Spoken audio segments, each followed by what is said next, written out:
you all so much. Good morning. I'm Julie Richard. I'm the Executive Director of the Maine Arts Commission. I'd also like to welcome you all here this morning. I'd first like to thank the Maine Association for Nonprofits for partnering with us. We really appreciate their partnering and collaboration on this, which allowed us to have a lot more people than we normally would have on any webinar. So thank you again. Our presenter today is Matt Lehrman. As Kelly said, he is of Social Prosperity Partners located in Arizona. I've known Matt for about 16 years and collaborated with him quite a bit when I was in Arizona.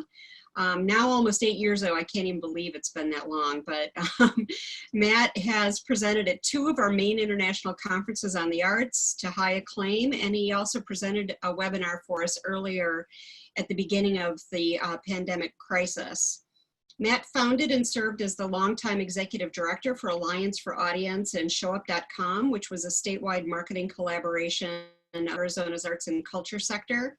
And more recently, he served as the interim managing director of Arizona Theater Company, supplying crisis leadership through a period of dire financial governance and management instability. So following Matt's presentation, we're going to entertain questions. So obviously, you're finding the chat box at the bottom of the screen. If you could type your questions in throughout the presentation, and at the end, we will gather those questions up and we'll have a Q&A with Matt. I also wanted to let you know that at the end, we are recording this, and at the end, the Maine Association for Nonprofits as well as the Maine Arts Commission will have this webinar up on our websites so that people can share that or blast it out to their constituents if they so wish to, and it'll be up for a while. I think we said like 60 days or something like that. It'll be up. So I now want to turn it over to Matt, and we'll get on our way. So here's Matt Lehrman. Thank you, Julie. Good morning. Good morning. You can hear me just good, right? Everything's good? Excellent. Hey, good morning, everyone. Let me answer your first question first. We're about to go through a whole ton of information. Your question is going to be, can I get a copy of your slides? The answer, of course, is yes. You can do it now, or you can do it at the end of the presentation. Just take out your cell phone and text the word tactics, T-A-C-T-I-C-S, to the number 66866. You'll get a bounce back message that asks for your email address, and then you'll go right into my email list. And about an hour after the presentation today, I will send you a copy of the presentation slides, plus an evaluation form and some other resources that we're about to talk about. So I'll repeat that at the end, but just so you know, of course, you can have the slides. Let's get into our topic today, which is how to ask for money in tough times.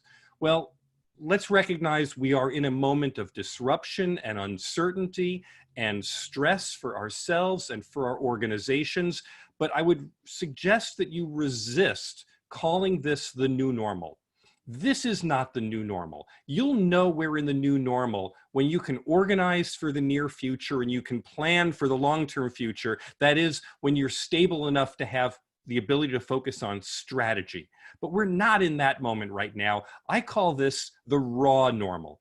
And in the raw normal, we're not talking about strategy. We're purely in the realm of tactics. And that means our job is to understand what's going on in the moment, to make adjustments on the fly. And frankly, we should be happy just that we survive the day and we live to move forward. So that's our focus today, to come up with 12 tactics that enable us to function in this raw normal. My goal today is to give you them 12 tactics, 24 minutes. This is an espresso shot. This is highly caffeinated. My hope is that you will leave here with at least one of these things that is actionable for you. And as you're going to see, there's a ton of examples and a ton of quotes from other people who run and do fundraising for other nonprofits. And I'm going to start from the very beginning with a thank you to the many people who have contributed advice and examples that they've allowed me to share with you. In order to get this off on a productive point, we are wearing our hearts on our sleeve at the moment. And our heart on our sleeve is, how do we ask for money in tough times? Well, if we're going to wear our hearts on our sleeves, we have a small responsibility, I should say, not an insignificant responsibility. We have to remember that nobody's need to get money inspires anybody's wish to give money. So even as we wear our hearts on our sleeves, I have to be really clear that this is not some massive game of Pac-Man. The goal of this presentation is not to make you gobble up ask as many people as possible so you can gobble up as much resources as possible. I really fear that someone is going to look at how to ask for money and think that's all we're trying to do is to be wildly out there. So let's understand that we have an essential responsibility, if you will, a core philosophy when we fundraise for any nonprofit organization, and it's in the word stewardship. It's how we help our donors, which means we have to always recognize their intentions. We have to give them opportunities for ongoing engagement, and ultimately we are responsible for their satisfaction, the donor's satisfaction. That caring relationship is the groundwork of the work that we do as nonprofits. And on my little graphic here, you see there are some donors who are just attracted to a cause because it's important to them for some reason. Over time, that grows, and they discover the people who are associated with the cause, and they give to people. Over time, those people may change out at an organization, and so the organization's viability comes from its abilities to sustain that caring relationship. And ultimately, a donor cares not about the cause and the people in the organization, but they care about the impact that their contribution enables your organization to make. I know this is basic stuff, but if your organization is so panicked or so stressed in this moment that you have lost sight of our fundamental responsibilities for stewardship, I would respectfully suggest that you go back and review those fundamentals before we dive into these 12 tactics of caring relationships. So these are about caring relationships, not just about asking. Here we go. Number one, a lot of people are asking, who do we ask? How do we go through this? I suggest your tactic is about segmenting your list. And this is not an exhaustive list, but let me just walk you through it from the top down.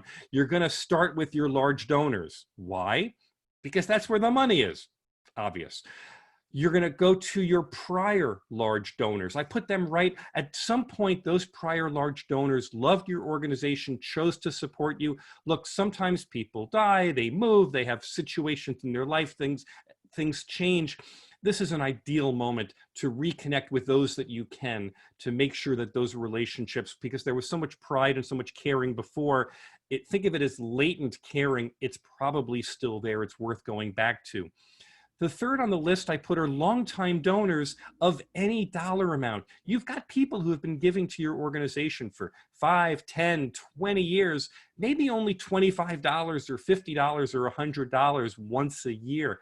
But that length of history with you matters. It says that you matter to them over time. I'm not going to go through every single one of these because we only have a few minutes, but as you work your way down the list, I want to point out the item of new and prospective donors. This depends on your organization, and I put this in red because there are some organizations that have a wonderful routine, a history of sending out monthly or quarterly or annual direct mail or email campaigns to new prospective donors. People who you rented a list somewhere, you traded a list somehow, and you have a good history of sending a cold letter or cold communication to them and bringing them back. If you have a really good experience and history doing that, then your new prospective donors may actually be higher on this list. But I also know there are a lot of nonprofits that don't do this. And my point would be, don't do things in this moment that are atypical for you. This is the time to do the things that you know work. So if you haven't been going out and prospecting for new donors, don't start right now in this moment. There's so much competition out there. But if you have a history of it, by all means, continue that and track your return on investment. We can talk more about that in the Q&A if you like. The second tactic, people keep asking me, so I call up a big donor or a former big donor. What do I ask? My advice to you generally is be genuine and sensitive and make sure that it's a singular communication. That is one person in your organization who reaches out, as opposed to a half a dozen people all working off of the same script. But here's the basic sequence of questions that I recommend. First is, how are you? It's a simple, basic, human kind of question. And some people are going to say we're fine, and some people are going to say we're worried, and some people are going to be in the middle, and that's okay. If they're fine, you're ready to move to the second question. If they're not fine, then you might just want to see if there's some way that you can provide help to them in this moment. And forget about fundraising. They cared about your organization in the past. Can you care about them in this moment if they need the help? Your second question, if you're able to move forward, is, so what's your sense of the future? Some people are going to be really positive. I think this is going to be over soon. Some people are going to be fearful and negative. And some people are just going to, I don't know, they're going to be in the middle. They're going to be uncertain. The good news here is your job isn't to change their mind. Your job is to meet them wherever they are. And if they're in an okay place, then you're ready for the third question, which is, where do you see needs or opportunities to be of even greater service for us, for our organization, to be of even greater service? I'm suggesting that you ask a positive, forward-thinking question, because the next time you call, because you're not necessarily, this is not a one-shot phone call that you're making. So think about the emotional seed that you're planting. When you call them back a week from now or 2 weeks from now, if you've asked them a negative question, if you ask them, wouldn't it be terrible if we go out of business? Wouldn't this be awful if we have to lay off everyone? That emotional seed that you're planting now, that's what they're going to be feeling the next time they see your name on their caller ID. But if you ask them, where do you see needs and opportunities that we can be of even greater service, you're positioning yourself as a solution, as a bright spot in their lives. And at some point, you're going to come back to them and you're going to go, hey, you told us that you saw these needs and opportunities, and you know what? We agree. We found that. Would you be interested in supporting that? And that's where you get that question, is it okay if we ask you for your support in this moment? Now, a lot of people have written to me, because I've been saying this point even in my prior webinar. A lot of people write to me and they say, Matt, you know, there's this adage that says, if you want advice, ask for money. And if you want money, ask for advice. And so I've been writing back to people and saying, well, what do you think? I mean, if you ask for advice, do you really want advice? And I have to say, when I saw everyone who was registering for this, I saw that Mary Lowry is actually on the call here from Maine. So Mary, I'm thrilled to be able to quote you on this, because Mary wrote me back, and what she wrote was just so heartfelt and sincere. And she said, look, I'm actually asking for advice, and donors want to be a part of the whole picture. And when we ask for advice, it brings them a glimpse of the way we work. And that kind of sincerity is exactly why it's okay to call people up and ask them how they are, and ask them what advice do they have, or where do they see needs for our organizations going forward. That's how we bring our donors into a position of caring for the work that we can do. So thank you, Mary. Glad to see you here. Okay, here's tactic number 3. Let's just be clear. Sometimes you just have to ask. Let's not overcomplicate this. Let's not bury this in a whole bunch of process. There's not a tactic behind it. It's just simple. You just got to ask. Will you make a donation? Now, my best example of this came from the folks at San Francisco Playhouse, which is a small theater in the Bay Area. They had a whole bunch of ticket sales, and they just sent out an email with these 2 options. And these are the only 2 options they offered. They said, would you like to donate your money to us without coming to a show, or would you like a gift card that you can use for a future performance? 70% of the people who got this communication just straight out were willing to donate their money.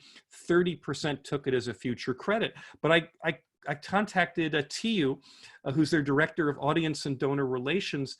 And I said, you know, how come you didn't put an option 3 and talk about a refund? And she wrote me back and she says, look, if anyone comes back and asks for a refund, I sent a very personal, a human email, she called it, that says, you know, we realize lots of people out there are struggling. And so if you want a refund, we're certainly happy to do it for you. But then she went on to say, but no one's asked for the refund. Even the people who asked about it, no one followed through. So let's not overcomplicate the tactic here. Sometimes we just have to ask. Okay, here's tactic number 4. This comes out of the Humane Society of North Central Florida. My goodness, it was so obvious to me. One of their, I think it was one of their volunteers, it might have been several of their volunteers, donated handmade masks that to the organization. So the organization could simply put out a campaign that said, if you donate $10 or more, we'll thank you, and we'll send you out this handmade mask. I mean, really, it couldn't be any simpler than that. And how wonderful at a time when we have volunteers who are asking, what can I do for you? Did it occur to you you could ask them to sew masks that you could give away to people who were contributing? Interesting. Okay, here's tactic number 5. This is Cardinal Stage, which is in Bloomington, Indiana. And they had this situation where they had corporate sponsors. And of course, we understand corporate sponsors are giving us their money in exchange for recognition. And since there was nothing on their stage, Cardinal Stage said, we can convert that. And so their corporate sponsor allowed them to convert their sponsorship into a matching challenge up to $5,000. And I think this was a dollar for dollar match. And so I love how Kate Galvin, their artist director, says, look, we couldn't deliver the usual promotion, but we can still help them look like caring members of the community and raise their visibility up. What are you doing to find a matching grant to help propel people, to help people know that if they give $1, that money is amplified, or if they make a goal, that money is going to be matched in some way? Okay, this one's a little complicated, so I'm going to just hang with me. I'm going to suggest as a tactic that you ask with emotional intentionality. And so I think about these notes, these reasons that people give. Some people give because it's logical, it's obvious to them for some reason. Some people give because they like the purpose, it's important what you do. Some people want to be excited, and they give because they feel a sense of recognition or joy or something. And then some people give because it's important in their heart. They feel a part of their community, or you've tugged that heartstring in some way. And this shouldn't be a surprise to anyone. Think about how in the holiday season, if you see a Salvation Army bucket, it's just logical. Yeah, yes, we're going to spread joy, and it's easy. The Red Cross needs to do nothing but to put up a picture of devastation in some area and say, yes, you can make a difference now, and you text message and your $10, whatever, you understand it goes to a good cause. And like a lot of people, I watched Andrew Lloyd Webber's and the production of Phantom of the Opera, which was a fundraiser for Actors Fund. It was exciting to be able to have access to that incredible production, and some of the other ones as well. And then lastly, the ASPCA doesn't need to do anything more than show a picture of a kitten behind bars and say, your money can fix this. You can cure this. This is all about emotional intentionality. So when I have an example that was sent to me from the Everett Animal Shelter, and they show this beautiful picture and they say, support homeless animals during COVID-19. They're marrying these two things, homeless animals, COVID-19. And then their letter hits that note so beautifully. And look, you learn that Noodle is a 10-year-old Pomeranian who came to us as a stray, but needs neuter surgery and dental work and is being monitored for a heart murmur and hypothyroidism. There are people who want to reach out just for that note, and they're doing it incredibly well.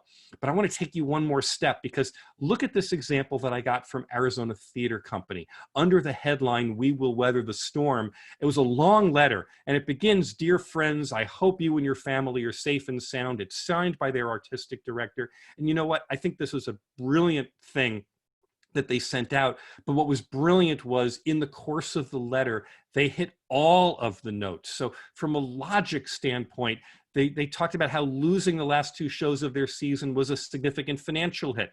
But from a purpose perspective, they say we'll be creating inspiring, joy-filled, and thought-provoking work. And from an excitement perspective, Sean talks about if you can't donate, but you want 6 great nights of theater. So he's putting you into the mindset of how much you're going to enjoy this when we come back. And finally, he'll tug at your heart by saying, I keep dreaming about what it will be like at our first opening night. Our favorite artists cheering and laughing as once again we're reminded. My point is, you have at least these 4 notes. You don't have to play them separately. When you play them together, the chord that you make strikes emotional intentionality. It creates resonance. Okay, here's tactic number 7. You have to ask with personal appeal. There are a lot of examples on this. I'm going to show you a link at the end of this where you could actually watch these videos directly. But this is the Commonweal Theater in Minnesota, who raised a surprising amount of money off of this campaign, which showed their senior staff talking to their audiences directly. So this is a wonderful example of a top-down personal appeal. And I would make the point that it's not just that it's a video. These people are speaking to their donors because this is a culmination of years of trust and relationships and momentum, and the momentum of this organization. These people are not strangers. They're not spokespeople. These are the people that the donors recognize and associate with. So if this is the top-down approach, let me show you the bottom-up approach. This is the Gateway Pet Guardians in St. Louis, who shared that they run their Healing Hearts campaign in April, and they do it on the Facebook platform. It's a peer-to-peer fundraising, and I highlighted this area that says we recruit volunteers, adopters, board and staff to host this, and we ask everyone just to raise $500. And their goal is $15,000, and they raise over $20,000, and they gave examples of how this peer-to-peer is a friendly competition that makes so many people feel connected to the work that they're doing. I love this example. Okay, this is tactic number 8. In this moment when we're all using Zoom and technologies that are new to us and having all kinds of fun, here's Stages Theater Company, also in Minnesota, who demonstrated this incredible pivot of resources and skills and technologies. They started online interactive presentations after the pandemic began. And in the first, I think it was the first month, first month, they had over 20,000 views from 9 different countries. And I asked, but are people giving off of this? Is this just a way to get your content out there? Or is it actually promoting contributions? And the answer was, oh, this is definitely promoting contributions. And we can do a lot with this, which is a wonderful thing to be able to do. Again, what have you done in your organization to pivot in such an interesting way? But I'm going to put a caveat on this one, because there are a lot of people who will, in this moment, will use the field of dreams expression, if you build it, they will come. But I want you to ask the question about that. If you build it, will they come? Let's recognize that we're still in the raw normal. So if we're talking about investing in something, please keep in mind, we're not talking about a long-term investment. I don't think that this is the right time. This is me personally speaking. I don't think this is the right time to make a wholesale huge investment and say, well, this is what it's going to be for the future going forward. In the raw normal, we invest a small amount. We create a prototype of what we're trying to use, and we're looking to validate it in this moment. That is, how do we spend as little resource and as little money as possible in this moment and show that the return on investment, or even better, the return on engagement, is so significant that people will come. So let's not use strategy to solve a short-term challenge that we're facing. Do something in this moment that's reasonable and easy for you to do, and let's see if people will come. Okay, I'm going to tell you, this is the most fun tactic that I have to offer here. You ask people by entertaining them, and I was really thrilled. One of the organizations that sent me an example of what was working for them was the Tank, which is a stage. It's a venue for emerging artists in New York City. And they sent me what was an invitation to their annual virtual gala. They've never produced a virtual gala before. And in writing to me, Danielle King, their managing producer, said, look, we're small, we're nimble, we're scrappy. And so we were able to move quickly on this. And this was the invitation we got. And if you look at the one on the far right, for just $100, they're sending out a cooking kit for 2, and then you get to do their evening entertainment. Well, I'm just going to tell you, they shared this with me. I thought, this sounds like fun. So that's me, that's my wife. And we actually attended their event on May 19th. We paid our money and everything. And we spent an evening. In fact, this doesn't even show at 5:30. There was a red carpet preview show that they did before the whole evening's entertainment.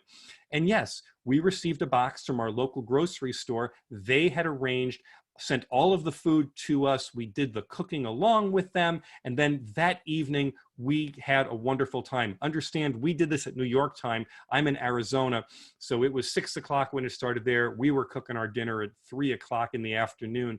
But we had such a wonderful time. And the little takeaway that I had from this was what made their virtual gala successful was it was an emotional experience. I mean, they actually delivered emotions through the computer by the way they honored their honorees, and the tributes to them were sincere and very well thought out. It was a purposeful event. It was a delicious event. We made the food. We did it with their chef. It was great. And the evening was really watchable. You know, I think my biggest takeaway from this is if you want to learn how to do a virtual gala or a virtual anything, the best thing you can do is attend someone else's gala, have the experience, and learn from it, and maybe even do it in a field that's far different from the nonprofit sector area that you live in for yourself. Okay, here's tactic number 10. Think about creative partnerships. Now, the Stockton Chorale wrote to me, and they sent me their very fine, professional, competent letter, their typical conventional campaign. I have no problem with it whatsoever. But they also shared with me that they had put on their website a clip or a segment of some of the chorale singing from their last concert, which prompted me to write back and say, you know, is it possible, you know, could you imagine a joint ask with some other nonprofit, perhaps something that's not in the performing arts, somewhere where you could send out your music link to their donors and surprise and delight them, and perhaps in exchange, they could offer something of interest or of value or of delight to your donors as well. And I got back a reply almost immediately. He says, hey, that's really interesting. Several of our singers belong to a local birding association. Wouldn't it be interesting to combine our soaring melodies with their soaring birds? And he went on, there's a musical selection that aligns with this. Very interesting idea. I haven't heard back from him yet, but I made him promise that if he's going to pursue that he has to let me know, because this is one of those situations where I bet that 1 + 1 could be more than 2 if you have an unusual and creative way of making that ask. Here's tactic number 11. You have to ask for what's relevant. And people keep asking me, but what about our prior plans? We had a capital campaign going on, or we'd already launched new programs, or we were already in the midst of a pivot, or we had a year-end campaign. And some people write to me and they say, but isn't our survival relevant? Can't we fundraise just off of that? And my answer to you is your desperation is your choice. But if you want to know what's relevant, I think it's as simple as this. You're relevant when your organization is contributing to the recovery and health and collaborative spirit of your community. That's what your donors are looking for. Yes, I know you want to stay in business and you want to keep your staff and you want to keep your programs and protect it. We totally understand. But from your donor perspective, the impact that they want to have, what resonates for them is about the recovery and health and collaborative spirit of your community. Show them how in this moment you are pivoting, how your organization is pivoting to accomplish that objective in the short term. When you come back to the new normal, when we're finally there, you can go back to your mission and all that work. But in this moment, make your mission to be to contribute to the recovery and health and collaborative spirit through the unique skills and resources that your organization has. Finally, you have to ask courageously. Take out your red pen. Go pull up all the communications that have come out of your organization over the last couple of months and circle anything that triggers any of these demons. You're going to get rid of them. If your message to a donor is impersonal, self-centered, if it reeks of desperation, if it's too timid, if it's insensitive to this moment, if it's apologetic in any way, or if it's inconsistent, if you're not saying the same thing over time, if it's stale, think about the photographs that you're sending out and the messages. If those photographs are still showing people all together in theaters or in cocktail parties, that's stale in this moment. We look at those and just go, that clearly is not of this time. And if your message is just patently irrelevant to this moment, and maybe there are others, I left a blank space for you as well. Go learn from what you've done already. Those are not irrecoverable challenges, but this is your time to exercise those demons completely. So this whole webinar, this is the second webinar that I've created for crisis engagement. And it came about because I've been asking everyone who's been taking this webinar, or my prior webinar, and I will ask you as well, to share one thing that's working in your fundraising. I ask you, if you want to share it with me directly, my email address is simply matt@socialprosperity.us. But even better, I invite you to come to a Facebook group that I've created called Crisis Engagement. It's an open group. Anyone's welcome to join. And there's something like 250 nonprofit fundraisers and nonprofit leaders. And I'm encouraging everyone just to come in and answer this question. What's one thing that's working in your fundraising? Share links to it, share samples, and let's see if we can't all get stronger together. There is strength in togetherness. That's the core message that you're going to give to your donors or your prospective donors. You're going to say, if we work together, we can accomplish important things in our community.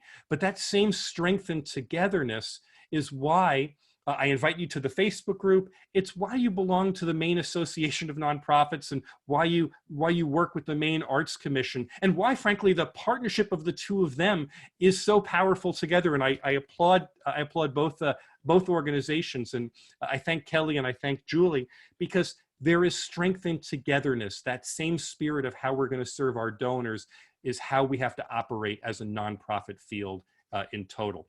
So at this point, let me ask Julie to come back. Let's take your questions. Let's have some conversation. Again, if you want a copy of all of these slides, and I'll send you a direct link invitation to the Facebook group as well, along with an evaluation form, which is so important for me. Just take out your phone and send a text message to the number 66866, send the word tactics. It'll bounce back and ask you for your email, and then we'll go from there. If you are outside of the United States, by the way, just send me an email to matt@socialprosperity.us, and I will add you to the list directly. That the cell phone thing only works if you're in the US. So, hey, Julie. Great job, Matt. That was awesome. Thank you. I took notes myself, so I have. Good, I'm glad. But we have a few questions in the chat, and the first one is, can you talk about the value of a phone call over an email? Yeah, if we're talking about large donors, if we're talking about prior large donors, if we're talking about people who you know of any dollar amount, then I think a phone call is a pretty powerful thing in this moment. I think the Zoom call or the Skype call or the FaceTime call can be very powerful as well, but that depends on the demographic and the technological sophistication of the person you're reaching out to. In email, and this is just my perspective, I've got no science behind this, the email falls flat. The email, even if you're just sending a quick note that says, hey, I was thinking about you, how are you doing? Doesn't really feel terribly personal.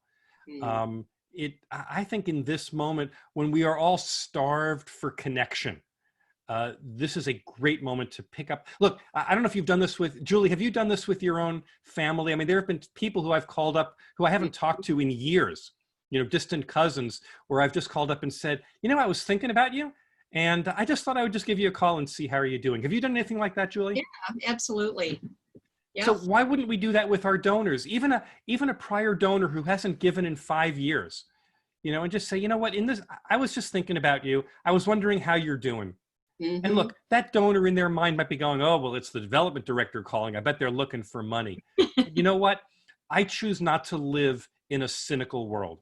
And in this moment, I choose to reach out to people who are and who were important to me at some point in my life. And if we're just sincere and we just approach it at that human level, I think it's a very powerful way of communicating. So a follow-up question to that, Matt, someone asked, in this world where people screen their calls, what about leaving a message? And what kind of message would you leave? I guess the same answer. I would leave a message that says, hey, I was thinking about you. I thought I would reach out. Once you're a member of our family, our organization's family, you're always a member of the family, whether you gave this year or not. Our appreciation for you, our respect for you, our love for you doesn't have a 12-month expiration from the date of your last contribution. So that communication that just says, hey, I was thinking about you. I wanted to check in with you and see how you're doing in this moment. I think that's powerful, but I think I wouldn't stop there. If you leave that voicemail and you haven't heard back from that person in 2 or 3 days, or I don't know, some number of days, I would reach out and call again. Yeah, I wouldn't just leave it at the phone call. that makes sense. Someone is asking, how do you rectify, and this is actually Niles, I can't pronounce your last name, Niles, sorry. How do you rectify lapses in stewardship of donors when you're calling them now? How do we rectify? So rectify is the operative word in that sentence, which means that Niles thinks that somehow we screwed up that relationship. We lost that relationship for some good reason. And,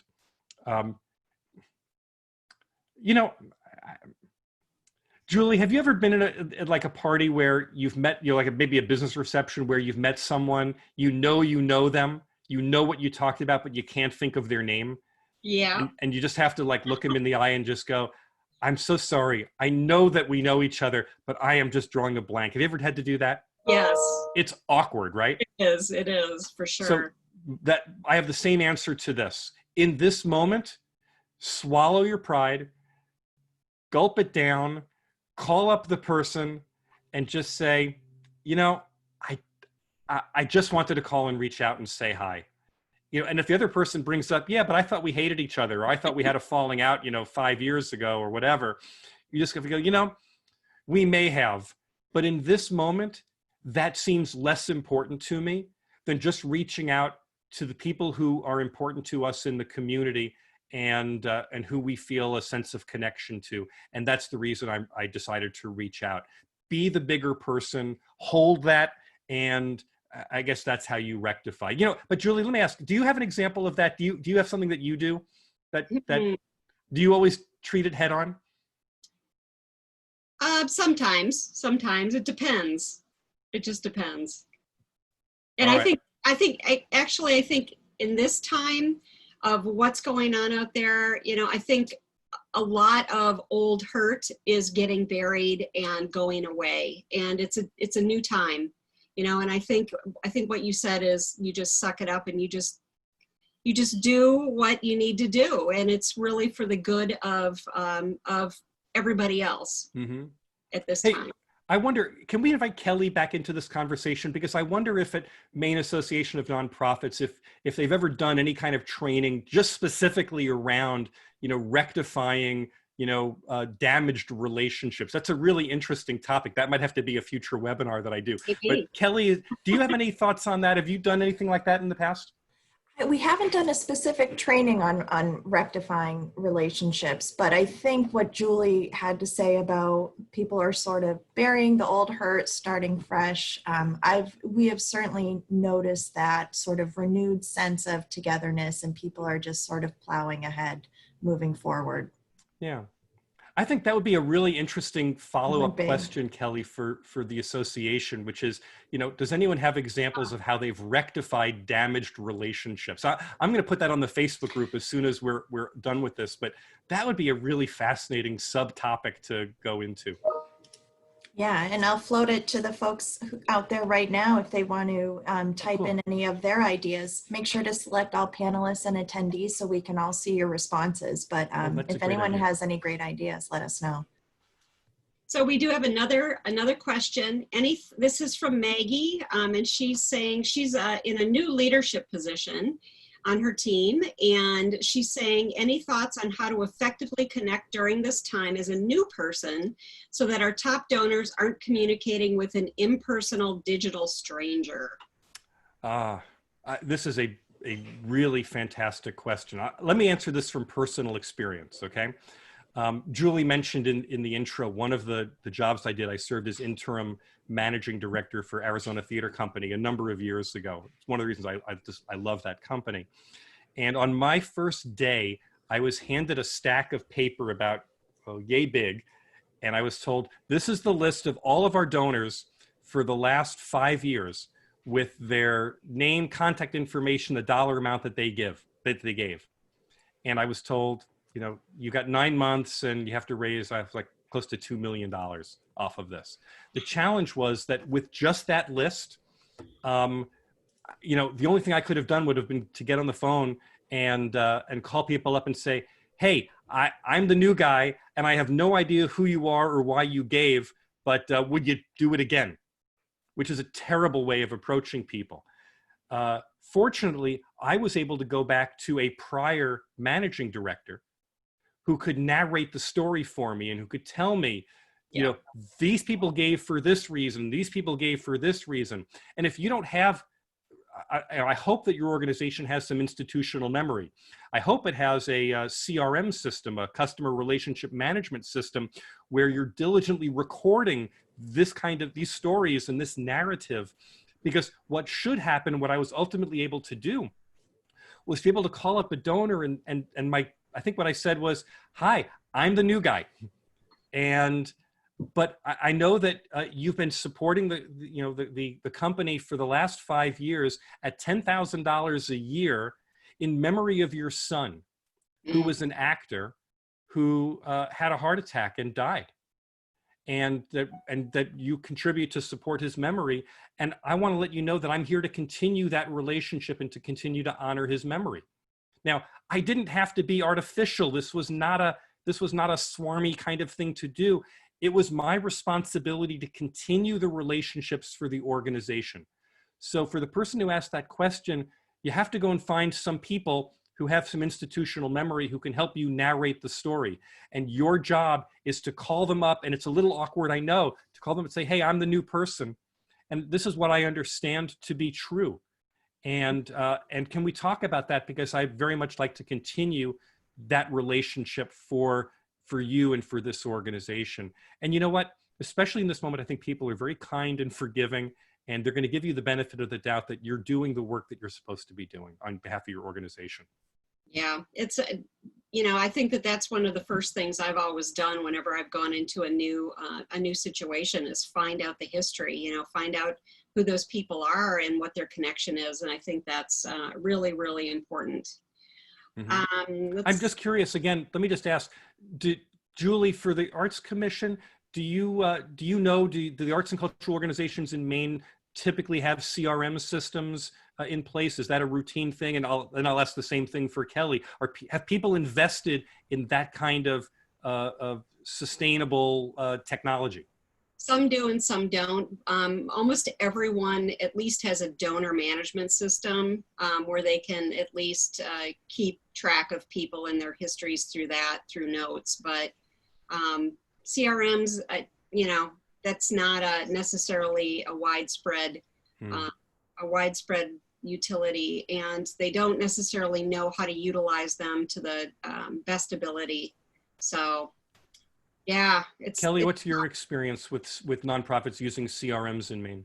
It's really the same. It's going to depend on the organization size, their capacity, how long they've been around. But there's some sort of database, whether it's membership, donors, but you know, how advanced they are in that really is depending. So then let me make this point. Even though I said earlier, you know, be careful about making strategic decisions during the raw normal, I think I might back off on that just enough to say, if anyone's listening to this right now and is thinking, well, gee, maybe this is the right time to make the strategic decision to put a CRM system in place and to use this time while we're in quarantine to actually write out, it's boring work, but to write out these stories and build that narrative, that might be the one thing that I would say that's worth doing in this moment, because if you're hit by a truck, if the person responsible for relationships in your organization is unable to do this work, someone needs to be able to carry that forward. And this crisis that we're all in should really make that obvious to everyone right now. So that's a worthwhile investment to make. We had a great comment from, I believe it was Megan Williams at United Mid-Coast Charities, who mentioned donor surveys as a great way to collect stories and testimonials from the the mouths of the donors themselves. Save yourself a little bit of the work in transcribing. Absolutely. In fact, in the other webinar that I teach on how to sustain donors, that's one of the recommendations that I make is ask for fresh testimonials in this moment, because they resonate and they say why the work that we do is so important now.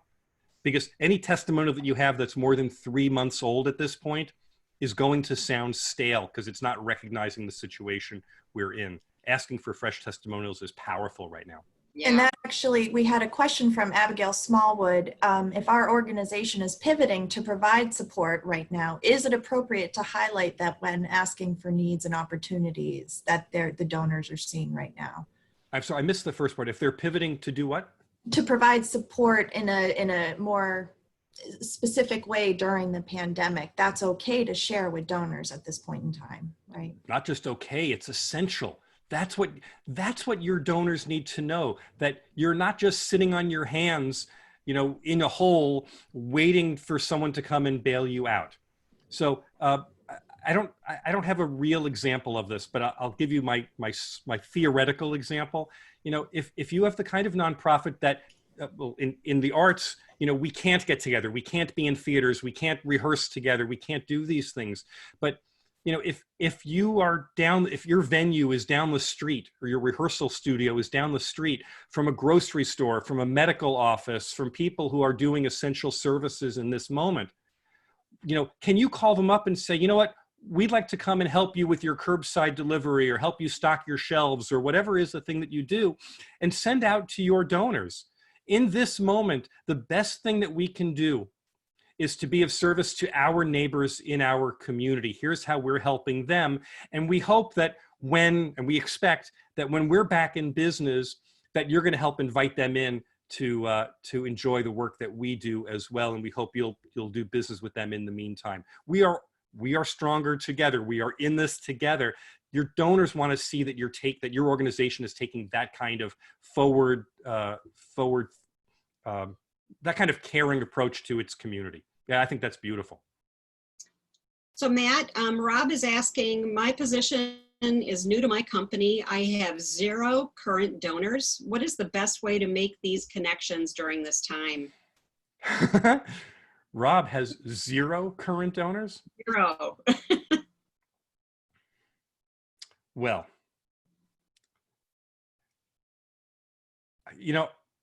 if the company already exists, I guess I have to ask Rob a couple of clarifying questions. Rob, so quickly type here. Is this a new company that you're starting? Again, you just got caught flat-footed in all this, which would be awful and terrible, and I understand. Or is this an existing company that has other donors? It's just that you personally have no connections to begin with. I'm going to assume it's the latter while you're typing, Rob, and just say, everyone has current donors. Not every donor has given money. People have given their time. They've given their attention to you. Cultivate with what you've got. Go and make those connections. Go and, like Mary Laurie advised, go and ask for advice. Go call. Oh yeah, so Rob says we've been around for 50 years. There is no shortage of people for a nonprofit that's been around for 50 years. There's no shortage of people who have paid attention to you, who have been beneficiaries of the work that you do, who have found some way to support you or collaborate with your organization in some way. If you're new to the organization, then go out and start collecting those. You know what? Nothing wrong with saying, this week, my job is to go out and collect a dozen stories of impact, a dozen stories of the way my organization has made a difference, and just leave it at that. Those stories of impact are your entree to fundraising, because people care about the impact that your organization has, and your ability to narrate that story, to collect that story. That's the most valuable asset that you and your organization have. Rob, that's about the best answer I can give you. Kelly or Julie, you want to add to that? Yeah, I think, you know, depending on what the organization is, they've got to have, you know, people that they serve or constituents or, you know, patrons that buy tickets or attend workshops or whatever. Those people are the place to start. You know, whoever is connecting to their organization in whatever way. They might not be donors, but they're obviously, if they've been around for 50 years, there's got to be people who are connected in some way. So. Agreed. Kelly, you want to add? Agreed. I would even just kind of scope out your social media channels and see who's following you and how can you create more engagement there. But I love the idea of getting those testimonials from the donors. And then Mary Alice is asking, can you share a little bit of what strategy you would use if your normal donors or members are those who actually need money and support right now? Yeah, if your normal donors and members are those who actually need the support and need the money right now. Yeah. Okay, I got two answers for you. The first, I'm just going to repeat, start with stories of impact. I mean, your ability to capture the story, to tell a narrative, you know, it may be that you're not, you got to protect the anonymity of the person who is the beneficiary. I totally respect that. But tell a story, and then put that story in front of people who are not your normal donors and members. Say, look, this is what we're facing right now. Our normal donors, people who are at risk or people of modest means or whatever, they're not able to do this for themselves right now. So I need this package. I need this way of sharing these stories with other people. That's one answer for you. I have another answer. I don't know that this is, I'm not going to write a prescription on this. I'm just going to say this from personal experience. When I was in college, I played guitar, and I studied for a semester in Europe. And like so many people, I couldn't resist. And I took my guitar out on the street corners of Paris and of London, and I played guitar on the street corners, you know, for money, you know, for loose change. Busking. And you're busking. I was busking, exactly. And my insight from that, I've never talked about this. My insight from this was that the people who put money in my guitar case were not people who were well off. It was other buskers and other people who were living on the streets. I mean, it took me a while to realize what was going on here, but the ecosystem was that people of modest means were supporting each other. And your busking was kind of a demonstration of saying, okay, in this moment, I need cash, I need to eat, I need to do something, and I need the money at this moment. But anyone in that mode who had a little bit of extra money, they were sharing that resource with others like them in this moment. I don't know if that carries through to the kind of fundraising that you're doing.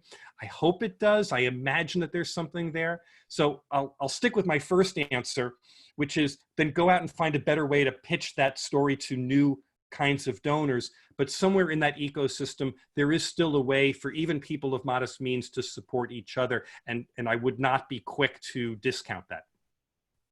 Great. And if you want me, my guitar's over here, I'll gladly, no, I'm kidding. I'm not going to do that right now. So Patty is asking, how can we approach people who like or follow our Facebook page? They've not responded to posts to donate. Can we mail to them? What's an appropriate approach? Well, if they are if they like or follow us on Facebook, if that's all the information that you know, then you're kind of at a dead end. Oh wait, I can even show you, look, you're at a dead end because look, that's my, oh wait, hang on. I have a dead end slide there. I have a dead end slide. That's how I know I've gone too far in my PowerPoint. So, you know, one of the disadvantages of Facebook is that we don't get their name and address information. We just don't have that level. So it makes it hard to follow up with them directly. On the other hand, if you can create something that is appropriate to social media, and I don't really know what that is, then you can find a way to excite them in some way. I guess the example I would give is, remember how enthralled we all were with the ALS bucket challenge a Oh, couple of years ago?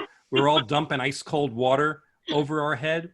yeah. That's the kind of giving that social media is wonderful for, because you don't have to have their name and address information. You don't have to do anything other than give them something fun and demonstrative, and people responded to it. And I imagine that someone in this moment is conceiving the next ALS bucket challenge kind of thing. I'm almost surprised it hasn't happened already.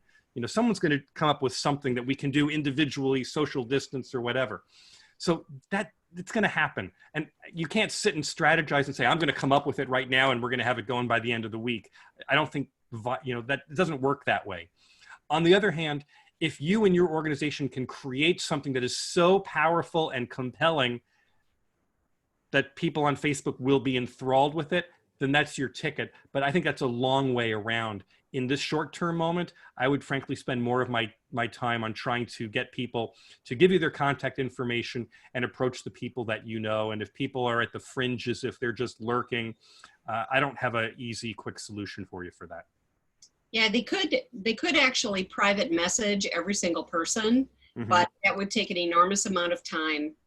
So, Indeed. that is a possibility, though, if you've got a lot of time on your hands. Dolly is asking, talk a little bit about the importance of getting the board engaged in supporting fundraising efforts. Yeah, so hugely important question. Thank you, Dolly. So a couple of things about the board. I've heard this in three different directions. First, I've heard about skeptical board members. Those are the kinds of board members who say, you know, this virtual fundraising or virtual galas, that's a fad. And we shouldn't bother with it because, you know, this thing's going to be over before too long and we got to get back. We got to stick to our core stuff. And to those people, I say, you've never been to a virtual gala. You've not done this kind of thing. We need to get you to do it. Just, you know, spend your $100 and go and do this one for this other nonprofit somewhere else in the country and just see how it's done and see how you would do it differently, or, you know, what you like or don't like about it. Because no one knows the answer to this. We're all in the moment of figuring it out. So if you got to get your board engaged, first off, help them think forward with you. The second point is, in regular times, we would say that the board's job is not to fundraise like they have to get the money and bring it in.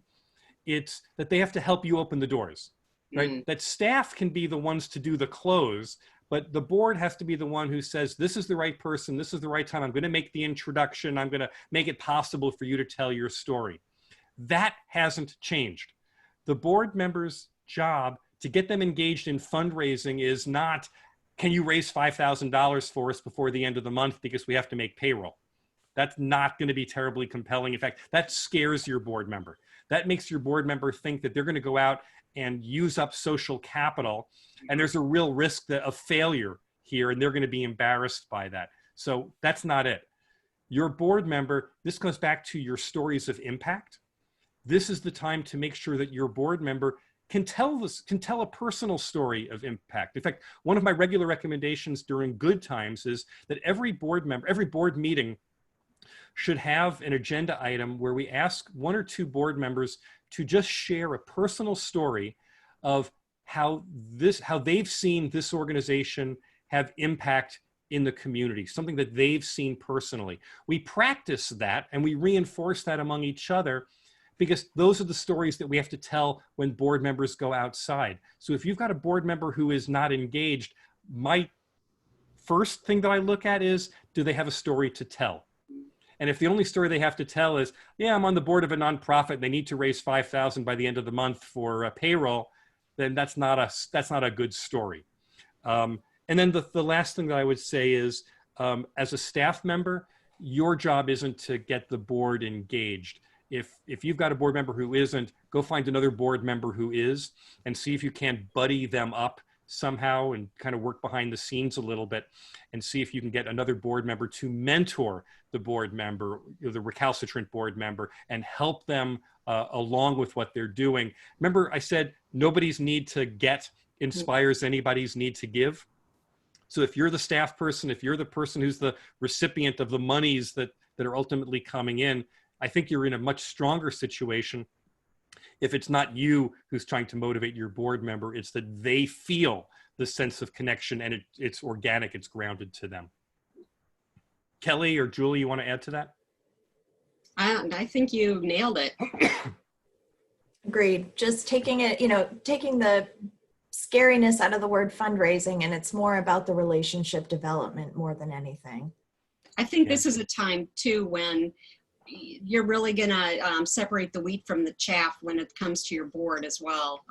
If they're really, like you said, if they're engaged, they should have a story. If they're not, then I think that's going to be pretty obvious pretty quickly. Kelly, I like what you said about, it's about the relationship. I'll boil it down to an even finer point, and I'll say it's just about caring. And when we ask the question, do you care about this? If someone says no, if the board member says no, I guess I really just don't care about this, then they're probably not a good fit for your board, as Julie said, and that separates wheat from chaff. But more important, you have to help them find the thing that they care about. No one cares about the payroll. Sorry, but they don't. They don't care about the bills that you have to pay. They care about the impact. They care about the people that your organization serves and what it means to them. So those stories of impact are massively important in this moment. Yeah. Well, it looks like our questions have all stopped on the chat. So fantastic. Yeah. So thank you so much, Matt. And also thank you, Kelly, and the Maine Association for Nonprofits for helping us do this today. We've got a lot of compliments in the chat. So I think this has been really helpful for everyone, Matt. And I know I've gotten a lot out of it, and I'm sure Kelly has too. So thank you. Just a reminder that this will be recorded, and we'll have it on our website, and MAMP will have it on their website as well. And just look for that. All right? Fantastic. Thank you all. Thank you all. Thanks, Matt. Thanks, Julie. Bye. Thanks so much.